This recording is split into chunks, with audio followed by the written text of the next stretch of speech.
Welcome back to another episode of City Life Uncensored. Of course, hanging out with my boy, B. Kirsch. What up, bro? What's up, man? Sponsored, of course, by Life Water here in front of me. Just kidding, we're really not, but we always have them here and they're delicious. So we'll give them a quick shout out. Got Jeff Boscaino on the show here today. Super pumped to be chatting with Jeff. Jeff and I go way back. Heck, we started at CityLife, what, 6, 9, something like that months ago? Yep. And you're already gone. Yeah. Come and go like we're your little bitch. I feel like it was just like a weird exit too. Yeah. Like I feel like not. It was the fastest thing in I so think fast. people might be learning about it today. Yeah, like from this episode. They might Yeah, be. and we'll tell the story for sure about kind of the high level of how it went down. But yeah, Jeff. So Jeff's what was our kind of controller / CFO. Ran our whole back office really right from the day he started till kind of the day he left. But he's still here as a subcontractor doing that. We'll get into that. But welcome to the show, bro. Yeah, man. Thanks for having me. Appreciate it. Yeah, absolutely excited to. This will be a little bit different of a topic than probably what most people are used to listening to, given your background in right accounting and finance at the end of the day, and staring at spreadsheets a lot of your career and whatnot, right? So, yeah, why don't we start there, bro? Why don't you give us? I always like to start, letting the audience know a little bit more about you. So why don't you throw it down, give it to us raw and dirty? What's the come up, bro?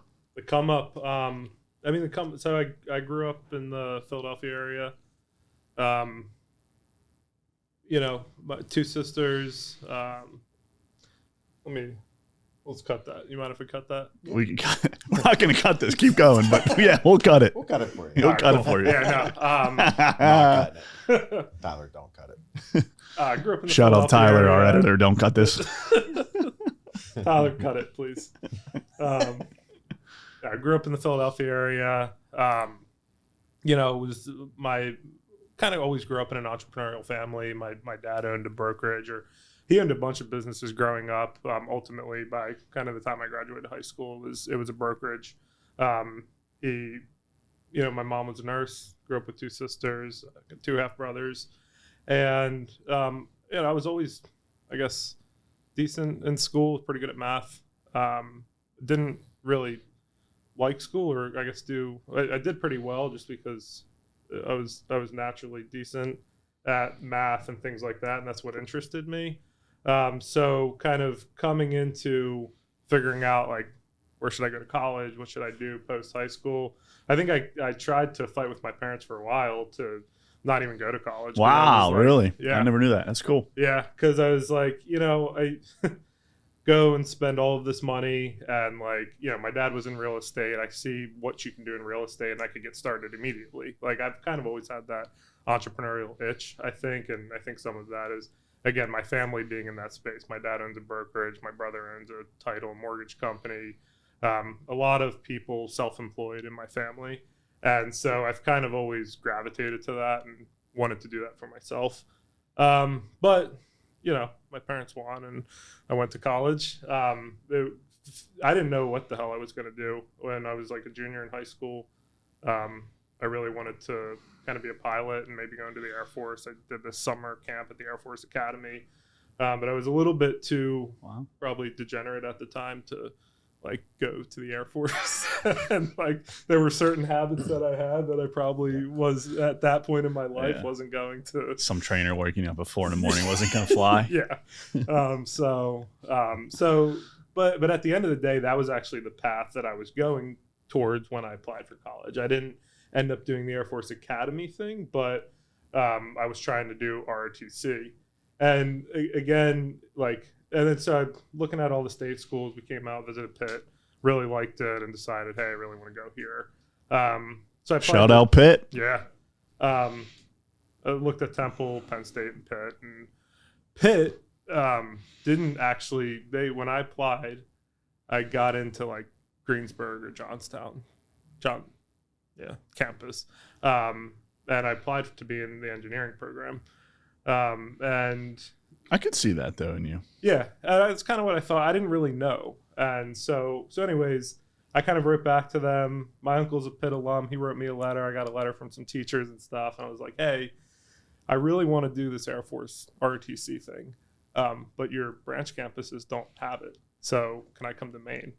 And they basically wrote back and they were like, here's your options. You can go to those campuses and be in the engineering program. You can come to Pitt, Maine, and come in undeclared in the School of Arts and Sciences, not in the engineering school, not in the business school at that point, or you can not come to Pitt. And so I was like, I'm going to go to Pitt and then see if I can get in once I'm there into the engineering school. So that's what I did. Smart, yeah. So I got into main campus Cross the bridge, easiest path, right? That's what we believe in at CityLife. I always talk about that. Yeah. And I really didn't want to go to, not that there's... Because once you're in, right, it's easy to get transferred maybe after a year as long as you get good grades, which I didn't at the beginning. As long as you meet the requirements at some point. Yeah, but I did end up coming to Pitt freshman year. And yeah, I was still probably a little too degenerate. I didn't know what, again, I was going to do. I thought maybe I was going to go into the engineering thing. I kind of quashed the ROTC thing right when I got there because maybe can't even get a up, little too hard. I can't even get up to go to class. How the hell are you going to get up to go fight in war? Yeah. So I didn't know you had to go to college to go to war. The ROTC programs are huge at most colleges. Yeah, I didn't realize that. Yeah. I think you come out as like a higher rank for sure. Yeah, because you go 4 years in the ROTC program. There's college, whatever. You go to regular classes. You come out, you're like a sarge already or something. Depending on if you're in the Army, the Navy, the Air Force. Yeah. I don't know. I'm literally talking out of my ass right now. There's probably going to be a bunch of people that are like, you guys don't know what the hell you're talking about. Boneheads. Yeah. But so I did that. It's uncensored, bro. We're allowed to say whatever we want. This is our story. Yeah. You know what? You actually run the Army if you go to ROTC. And you don't have to go to war if you don't want to. Yeah. You get a direct meeting every day with the president. Yep. They reimburse you your money to your college tuition. I think it is for most. It is usually for. True. All 100% facts here on CityLife Uncensored. Yeah, but I didn't do that. I ended up. Anyways. I ended up getting terrible. I think I got a 2.4 my first semester in college. I did pretty bad too. And that continued for the next 3 semesters. I mean, I was starting to come up a little, but so at that point, after maybe the first year, I was like, okay, I got to figure out I can't stay this undeclared shit. And I ended up taking an accounting class randomly, and it's just the intro to accounting 101 or whatever it was. And I didn't have to try. I was engaged. I liked it, and I was pretty much. I did really well in it without doing much work, and again, always kind of without realizing that, hey, I want to be in business. I think it kind of clicked for me then, and I was like, okay, I want to try and get into the business school, do accounting, and so sat down with an advisor. They were basically like, look, you need X GPA. I think it was 2.75 cumulative or something. So we got the grades up, got our accounting degree. Yeah, and it was. I mean, it was a struggle. I don't know if you remember the bomb threats at Pitt in 2011 or 2012. No. So there was this whole slew of this guy. I think he ended up being from Ireland. This whole slew of bomb threats that he would just send these massive texts and be like, okay, cathedral learning bomb threat, or towers bomb threat. And so that semester, it was the critical semester for me as well to hit this cumulative GPA. I needed to get this GPA to get this, and if I didn't get it, then I wasn't going to get into the business school. I was going to have to leave Pitt, all this stuff. But those bomb threats really helped because all of our classes got canceled for the entire semester, and exams ended up being take home for finals. And it was 80% of your grade. 4.0, baby. So that really helped me for sure. Yeah. So basically, we got a dummy running our back office. You do. So who called in those bomb threats? Some dude that. Some dude named Jeff. Some dude named Jeff B. Yeah. Some guy from Ireland that had some sort of. Hey, if we're still looking for the bomb threats at Pitt from 2012, I think we've got our guy. Yeah. They found him. I think it was a while after that. It was a couple of years after. Yeah. So you got your shit together. Got my shit together. Got into the business school. sat down with the advisor there, and we basically mapped out the next 5 semesters. He said, look, if you're going to do accounting, may as well do finance because you want to do the 150 credits. You should slap on a second major. It's like, okay, I don't like marketing. Let me do finance. So I did the double major there.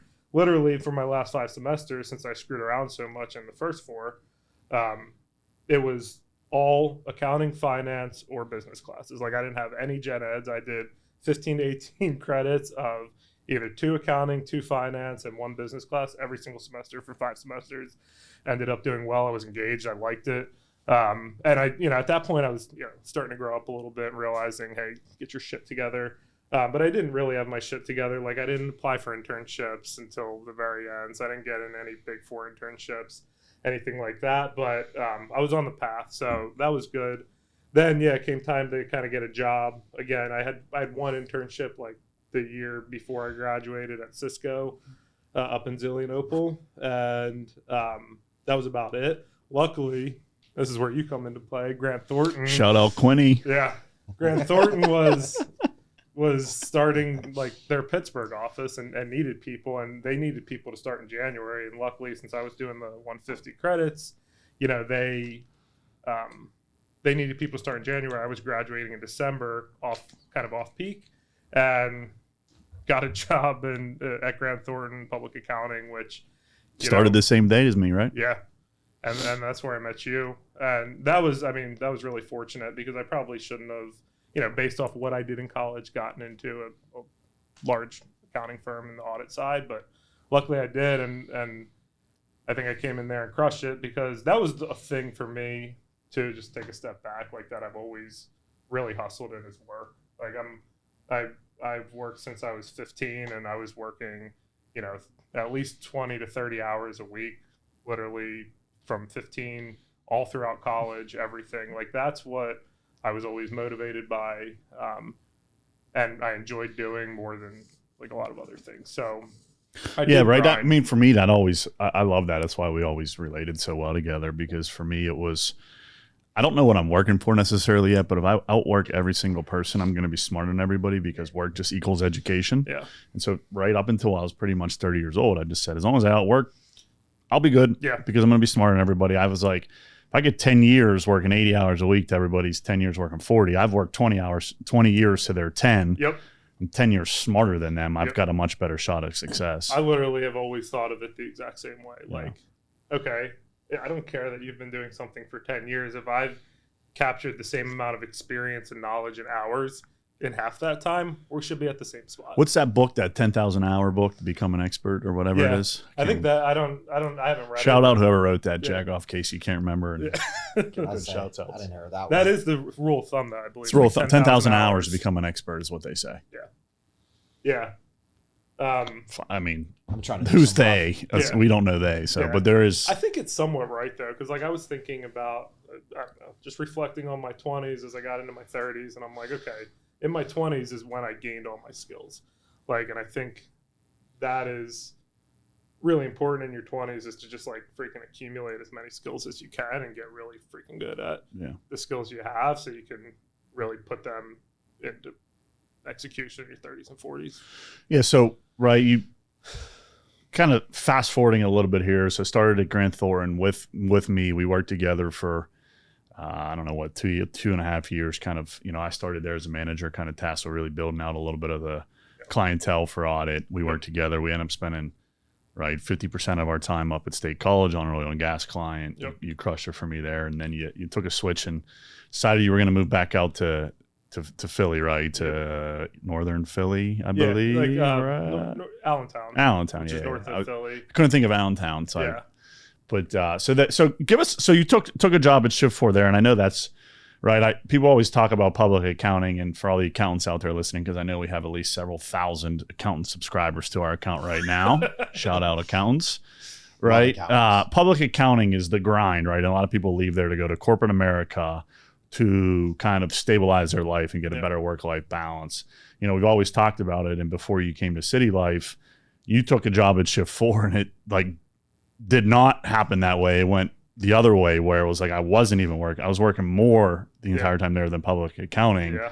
So give us a little bit of that experience with Shift4, right? And what it's like to kind of be in an insanely fast growing company that ultimately goes public, which shout out Shift4 and everything they're building. I know you're super close. Everyone's still there and, super excited for their future. So why don't you give us a little bit of a look into that, right? And then I'd like to transition over to kind of your start at CityLife and where you're at now, man. Yeah, no, perfect.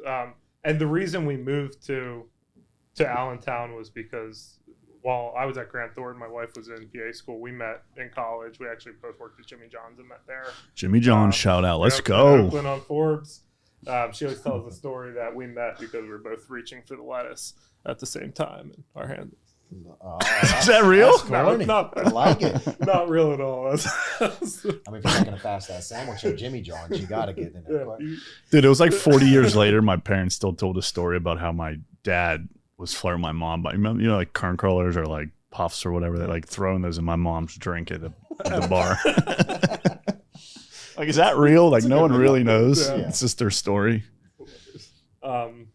Yeah. So, but then when she was going to school out there, and so when she graduated, that was kind of the network. She really wanted to be in pediatric ER, so that was where she got a job, and that's when I decided to leave Grant Thornton and go to Shift4. At the time, it was called Harbor Touch Payments. It was really kind of in the come up. They were in their second PE firm.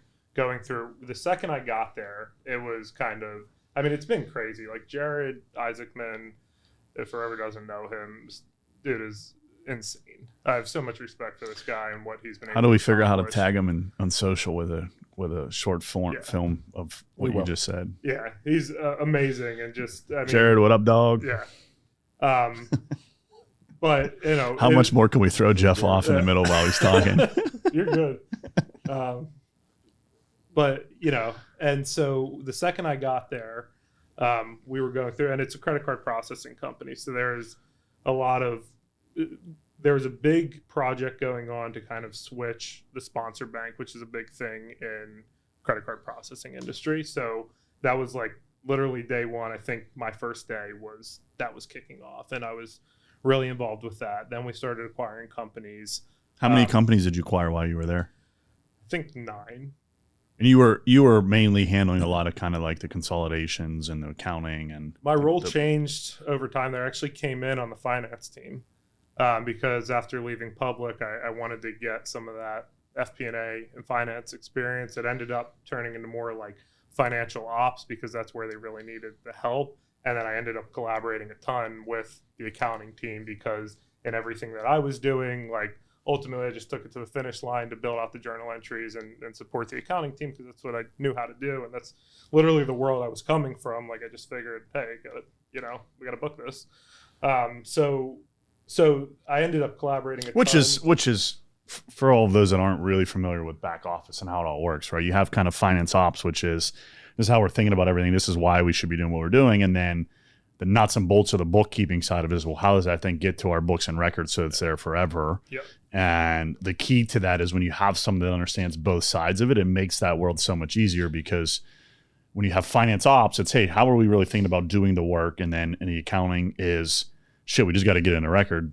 Sometimes it's hard to correlate the two. We have those, literally last week we were sitting there and it was fun for me. I remember talking about it because I was back. I literally had Excel's full of journal entries that I created, obviously extremely quick and whatever, and we're staring at them. But it's like that fundamental piece and having a brain that could do both. I'm sure, obviously, right? That's why we were so sought after at Shift4 because like that was huge and it's hard to do, right? Yeah, there was the experience I had with that financial ops team, like really let me learn about how that business actually runs and what that industry is, the credit card processing industry. And so that was awesome. But again, I was supporting the accounting team a lot and the assistant controller at the time, we got close and I was helping her a lot. And then she ultimately decided to leave because she got recruited back from a prior job. And so luckily, Gail, another shout out, the CAO over there. Who was shout out Gail. My boss, Gail Miller. And she's She's, but she brought me on for that role. I feel like I almost didn't get it, but then I came in there and then that's where really my time on the accounting side started to, managing roll-ups of acquisitions, right? And then ultimately helping right? Yeah. Go public. I was pretty much managing the entire team. It grew to like over 30 people on the accounting team. Wow. And by the end, I kind of was able to get a couple of promotions throughout and work my ass off. I ended up, before I came to CityLife, was VP of accounting there.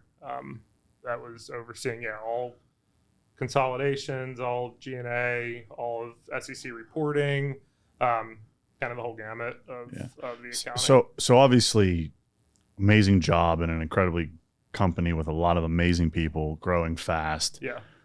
Freaking world's your oyster, right? Like, and then all of a sudden this jagoff comes along and 6 months worth of conversations, and all of a sudden you move to Pittsburgh and you're working at CityLife. What for you? What was that thought thinking like, and what was that thought process, and how did you ultimately get there? Because there's probably a lot of people out there, and we talk about this all the time, right? I always talk about chasing happiness, and the idea of, right, you had all of that, but you weren't fulfilled, you weren't happy, you didn't see that as your future. Yeah. And most people never ever will end up making the jump. You didn't ultimately make the full jump to where you wanted to be, but you took the path, and we talked about that. Yep. I made you promise me you'd give me longer than you did. That's okay, because we're working it out. But right, like you kind of had that vision, and so you took the path, a different path than most, because you took another job, you moved cities before you became an entrepreneur. We'll get into. But what was that like for you, man?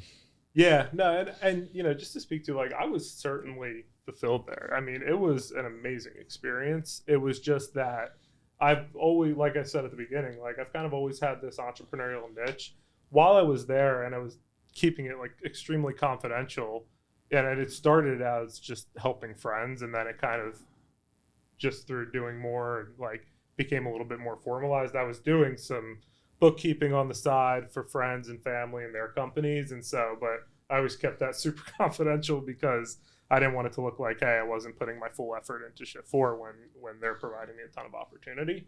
But yeah, so I mean, ultimately, we had the conversation. Shout out nobody on that. Maybe we should cut. No, we won't cut it. But yeah, that was going through my head.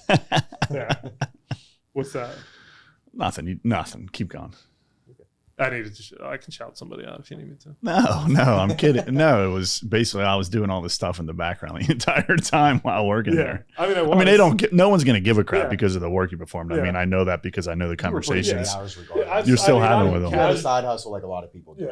Yeah, I mean, that's the biggest key, right? Like, and we talk about it all the time. You don't have to go full blown, do what I did or do what Brian did where you're entrepreneur your whole life, or do what I did where I got fired and had to go. There's ways you do side hustles to build it up. You're right. You go get a job at a place that's teaching you what you want to do in order to get there. There's a lot of ways. So I don't think there's anything wrong. I kind of was just being a jagoff like I am good at doing. I mean, and I was more risk averse too. Like I didn't want to, like I wanted to, but like I knew myself, like you're scared. Oh yeah, for sure. Like I didn't want to put my family at risk. I didn't want to, and so my goal was always, well, let's see how much I can build this up to the point where I can get comfortable enough to make the jump. And at the, so I think that, where's I headed with this? Kind of the shift to city. You were asking about the shift to CityLife, and we had conversations a couple times. We had gone down the path a couple times, and I ultimately was like, it's not the right time. I'm still learning a ton here, and it just wasn't the right time. And then ultimately, that conversation started. That ultimately got me here. Was I reached out to you for some advice on a deal we were doing down in Florida.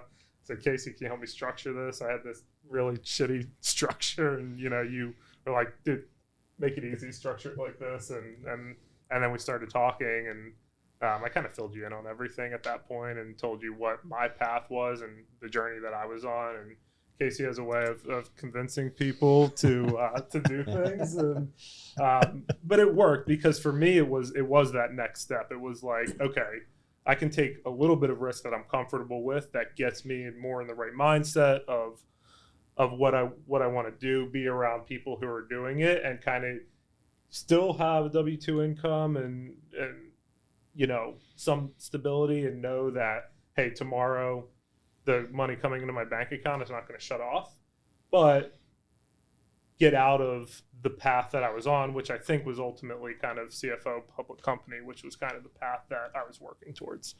Yeah, I got a lot to unpack there, so trying to think through that. But I really want to get to a point that you touched on right, that near and dear to everyone's heart in America, certainly to yours and Brian and I's and everybody's, right, of, that deal that you mentioned, right, was literally a 4-unit complex in Fort Myers, Florida. Yep.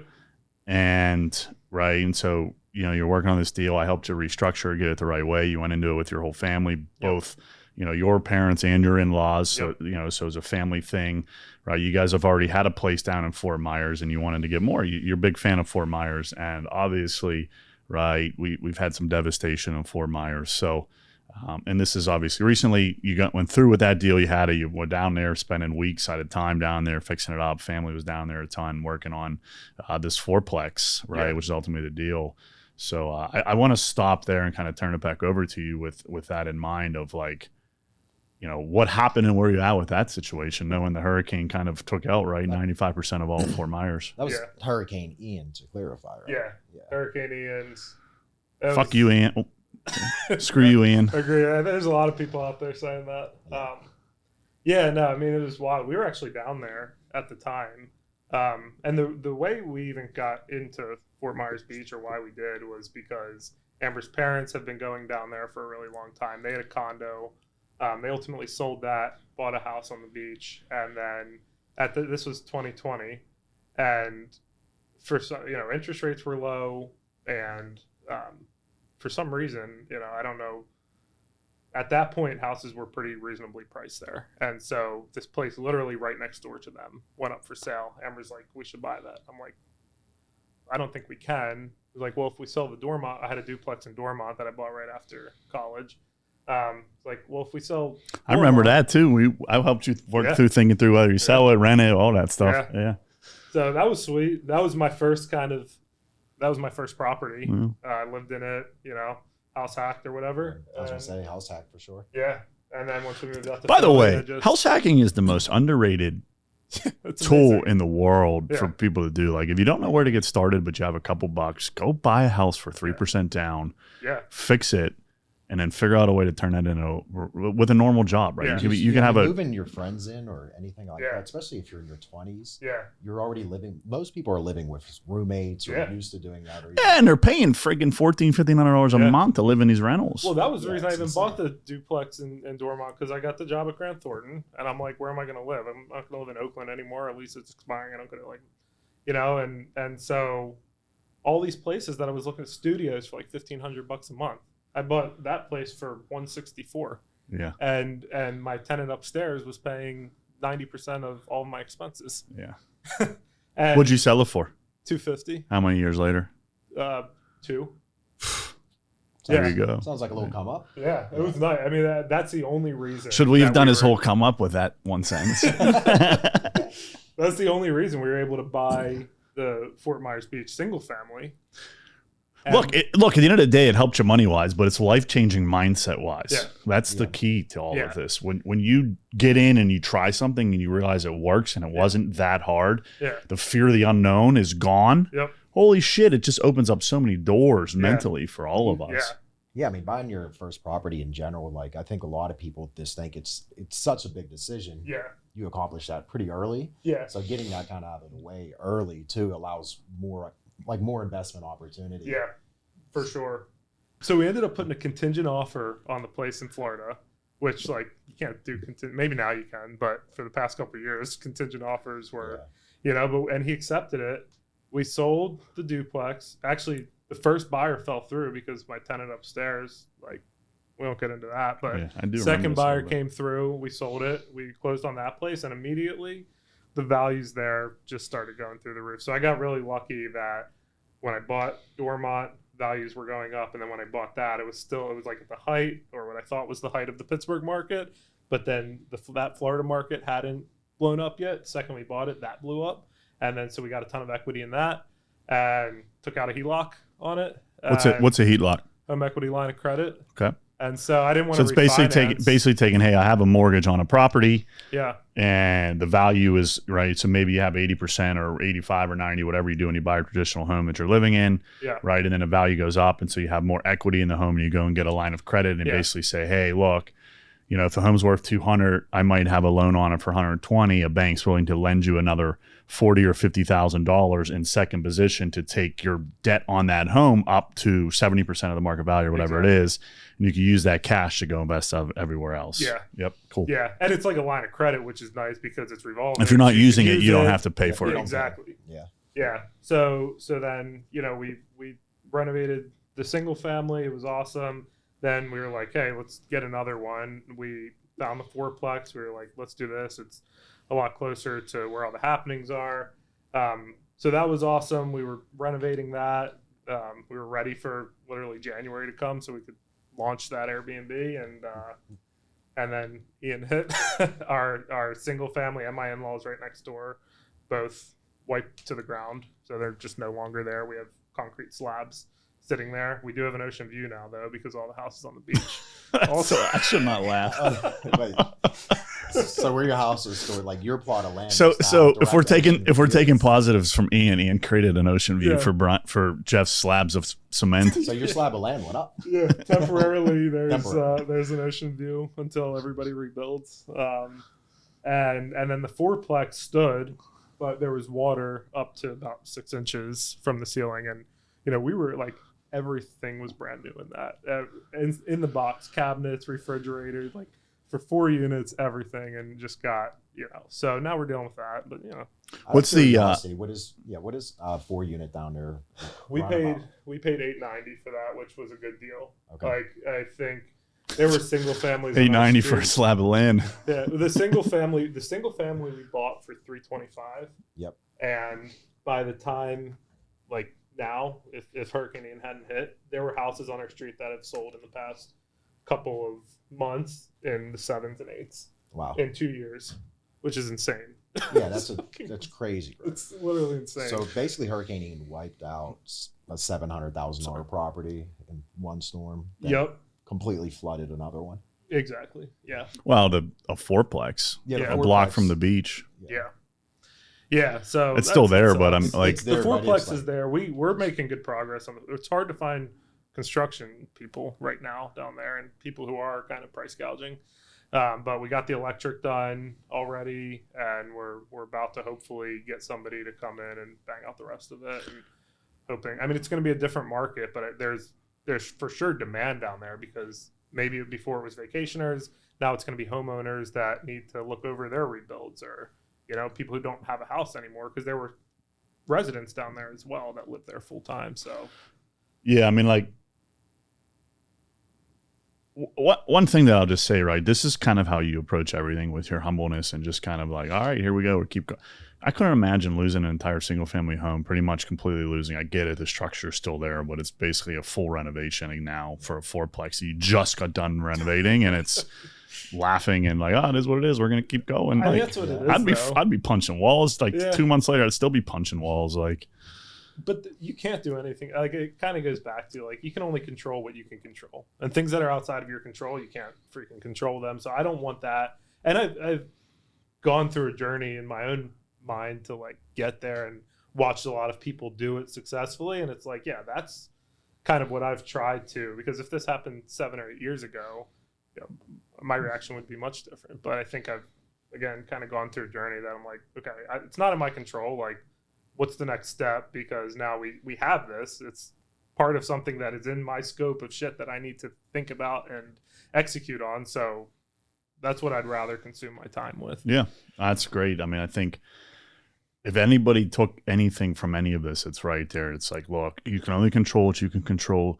You have to be able to focus just on that and stop worrying about anything that you can't control. Yeah. It just consumes brain power to do nothing. Let's Yeah. focus on what we can focus on and control and go after and attack that. And that's what we're doing, right? I mean, And on top of that too, I mean, you're talking a $900,000 property. This isn't like this was handed to you from like family down. It's something you spent a lot of time. You hustled to earn that property. We extended ourselves pretty good to buy this. Like, we took a big risk in buying this with the assumption that if we get it done, like, we're going to make a ton of money this year. That'll, we'll be fine. And so we did take a big risk on that. And, it's part of real estate investing. And like, you still have the perfect mindset for it. You're still actively wanting to buy properties. You're still going to get that property to the finish line. So, I mean, that's cool. And you know, it's He just funny sent me one yesterday to help him think through. Yeah. Which I have spent a little time on it last night. Nice. I just haven't got a chance to talk about it with you. When I told Casey about the hurricane, he's like, "Yeah, that's why you invest in the Rust Belt." But like, kind of good. That's what does not get affected by. Worst we get is back in the whatever that tornado was, which was that was a risk going in as well. Yeah. You know what I mean? Like that's you got to know what your risks are and get comfortable with them. Like a hurricane wiping that out is a risk going in, and now.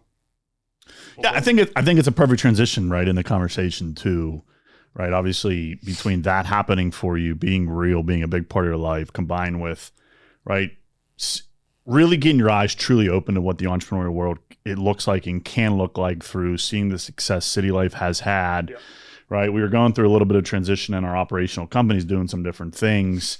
And right, that's when you kind of came to me and said, "Hey, look, I've got this going on down in Fort Myers. I've lost, a significant piece of everything that I had going on in my personal world from an entrepreneurial standpoint. I've been building this thing in the background, and I think it's potentially time to make a move here." And so, what's that look like for you? And if you can, because I know the story, shout out like hindsight's 2020, so it's easy for me to help you along with this piece of it, but. What's the plan for you now, and how has, right? I'll just give a quick shout out to Kent and Boardroom and Scone Escape. How has that helped you get there faster between CityLife and then being a part of those events with us? Yeah, get you to where you're at now with the Fort Myers and what you want to do down there as part of this bigger picture for you. Yeah, like how did you get to where you're at now, and give us little insights into kind of like SubLedge, which is Jeff's company that he spun off here in the last. Call it month. Yep. Right. It's, I guess, about a month, even though you had it for a while. But, right. Give us some more on that and how Fort Myers has really played a piece into what you're doing now. Yeah. I've had a couple of like major perspective shifts since I left Shift 4, and even some of the time while I was there, but for sure since I left, kind of coming in, seeing what you guys, really getting under the hood here at CityLife and seeing what you guys have been able to accomplish. Especially, we have similar backgrounds and similar career backgrounds. So, to be able to kind of see from somebody who's a friend and a mentor, kind of take that journey and be super successful at it. And then also, you took me to Boardroom in Chicago. It was a mistake. Now we lost you. And I continue to, especially literally escape. Correct. As I got out of that corporate grind, and then got more into everything that's going on here, the mindset, your mindset, Kent's mindset, everybody's mindset who's involved in those rooms. I'm like, okay, yeah, there is a path here, and it's maybe not as risky or it's achievable. You know what I mean? And you could always go get a job tomorrow. That's kind of, and at the time, that's the biggest difference with our backgrounds and the backgrounds of corporate America. If you had that success, you could always go back to that. And that's kind of what helped me make my decision, because at the time too, I think I told you, and I won't get into this too deep, but I was actively trying to be recruited back to Shift 4, and would have solved a lot of our problems that we're dealing with right now. But I think I was ultimately Amber and I had a lot of conversations. I don't know, man. I know exactly what that looks like, and if I do that, I'm gonna kill what I was trying to build here with SubLedge. And I don't want to do that. I don't want to have that regret when I'm 70 years old. Just to quickly summarize what happened. Long story short, you had an incredibly great, amazing job. You left it, took a pay cut, came to an entrepreneurial environment, got your eyes opened up, lost 5 of your units that you had in Fort Myers through a hurricane, lost all of the income and rental income from that after just taking a pay cut within the same year, being offered a lucrative job to go back to where you were. Not only did you say no to that, not only did you leave your steady income, you left all of that to create a brand new company after all of that going on. Talk about taking risk, though. Yeah. And we talk about you can go get a job, but really give me the mindset. I want to really understand the mindset of how you were able to justify and do it. Yeah. I mean, so for sure, full disclosure, we could be watching this in 6 months and it could have been the worst decision, but maybe my mind is clouded, but I feel like I have clarity. And the mindset is really just like Amber and I have been, I don't want to say manifesting our lives or what we want it to be, but we've kind of been trying to figure out really since COVID, when I started working remotely and we realized the flexibility that we could have there to be, and Amber's family is in Pittsburgh, mine's in Philly, and we have these properties in Florida. Like, we want to put time into all of that stuff. And it's so the life that we want to create for ourselves, which is freedom of movement, have enough to hopefully have a sailboat, and do some really cool things that we've been wanting to do and working towards for the past, several years. Like, the mindset, how I justified it is like, this is the path, which I've always known, and I think just been a little too fearful to like really get there and have control of my time, and be able to, hopefully make enough that we can do all of the things that we want to do in life. Yeah, it makes a lot of sense. And for the record, if we're watching this in 6 months, you're not going to fail, number one, because of your own grit and determination. Number two, like, you could have it here from me as a friend, like, I'm not going to let you fail. So you're not, it's not happening, especially being the one that, to get into details a little bit, pretty much burned the bridges behind you and quote unquote, when you were thinking about it, saying, no, you're doing it and I'm making you do it because I'm cutting your paycheck. Like, so you're not going to have a choice at this point. Yeah. And that all transpired again, over it was a 5 days, but again, it was a lot of conversations. Like, I mean, look, we probably in one day had 6 hours worth of sitting there talking through it all, because I really just wanted to make sure I understood the plan that you had in place, and to really build out of all that to make sure you were ready in order to know, because I knew I had the power as your employer to be able to control the situation for you. Somewhat in that, hey, I can make you do it, even if you're not 100% there. Like, fire me. Thinking back to when I got fired, there was no choice. I didn't want to go back to corporate America, and I got fired. So the boats, as they call, were burned behind me. I was able to effectively burn the boat behind you, but leave. Pull my boat up as a sailboat and say, hey, we've got you as a 1099 still. So you're already set with incredibly good customers to really launch your business. Like, anyways, it was the whole concept of, hey, let's make sure that he's ready. When he's ready, boom. Now he's going after it, and you won't fail. I think when I told you originally, my first response said, you got to go take the job at Shift 4, like, at a full disclosure. And then we talked for 6 hours. Which would have screwed us the most out of anything, but it was what I thought at the time was going to be best for you.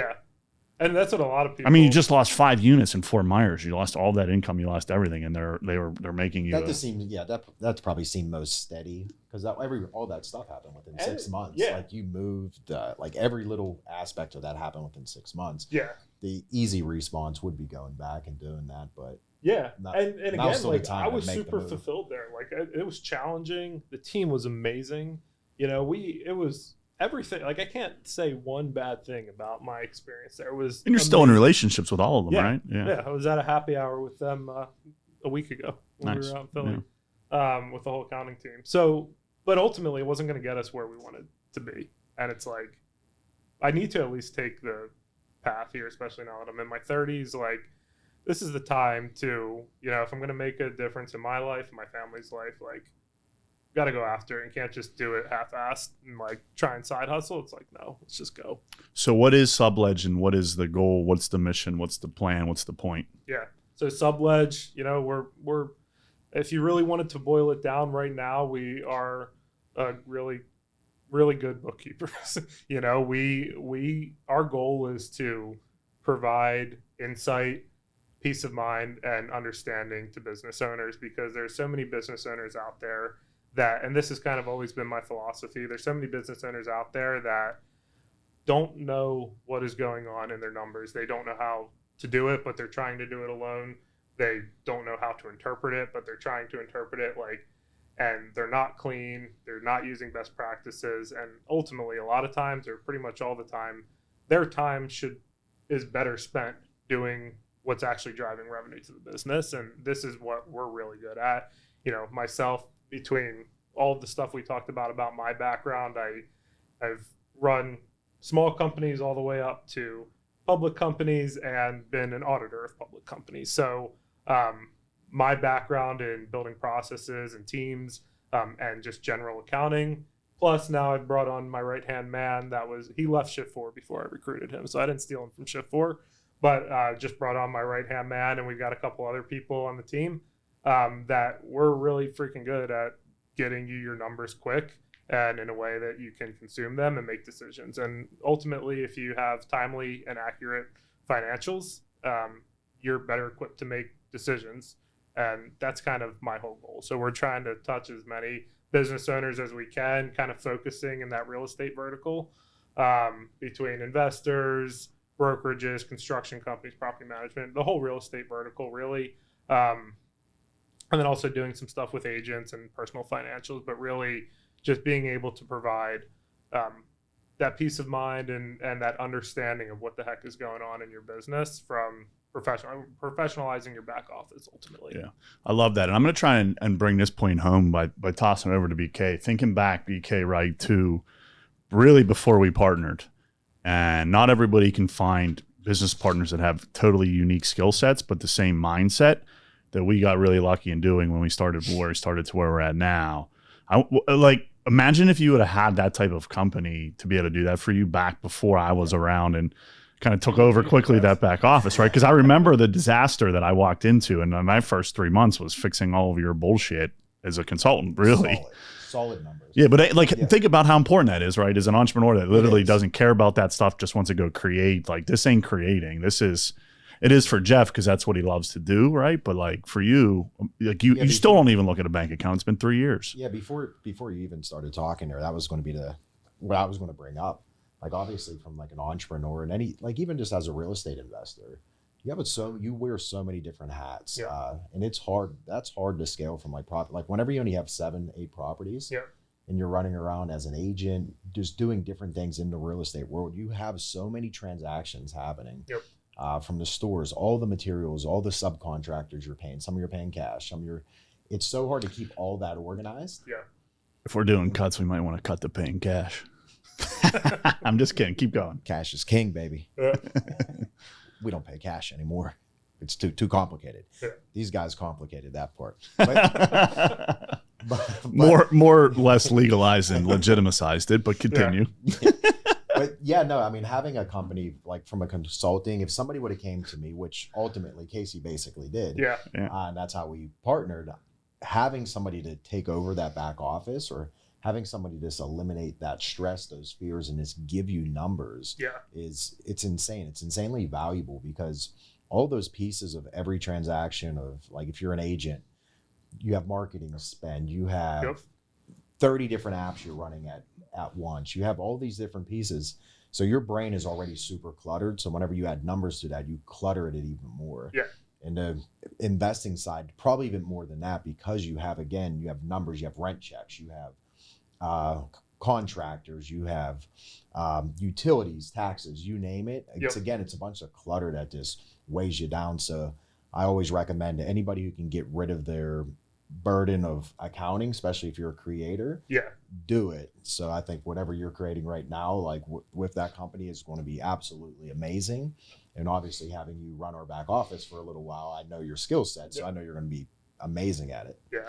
Funny story is too, BK, and I think you probably know this or maybe not, but when I first came to you to manage say, hey, I know you can't do bookkeeping and you're a mess because you're out here creating all of these transactions at the end of the day that you have no idea how to corral on the back end. Jeff and I had actually talked in that we had started what was called Eclipse Advisory Services, I believe, because is when I got fired. Like, well, shit, what am I good at?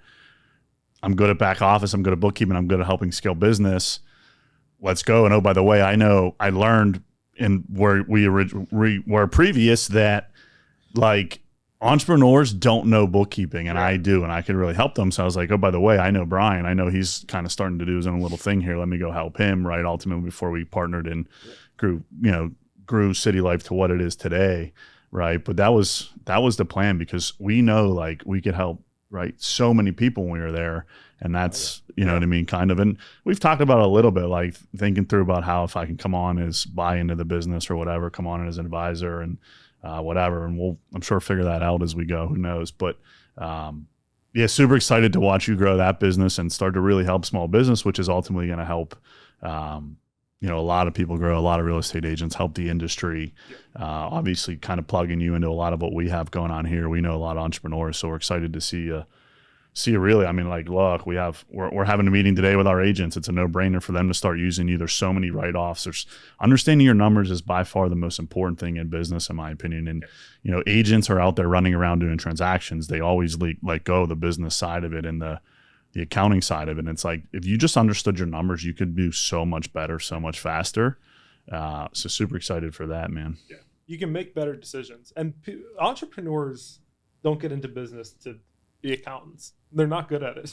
Yeah. You know, but like they can understand, obviously, like they know, but it's like when you get really down in the rabbit hole of recording, setting up the processes to actually consume the information and spit it out in a way that's meaningful, that you can understand, like, it's a pain in the ass, you know, but I've spent the past 10 years getting really good at it. Yeah. And the other thing too that people like underestimate is extremely hard, number one, to find a good partner that has the mindset that entrepreneurs have, but have the skill set of back office, right? And then number two, it's really hard to hire people that really understand and can run a back office. Like, especially, like, I talk to people all of the time, my good friends, partners in some of our real estate deals, like, I have to help them interview because they just don't understand what they're looking for to find good talent in the back office. I mean, you know that. I always end up telling you, hey, I'm talking to X about how to help them.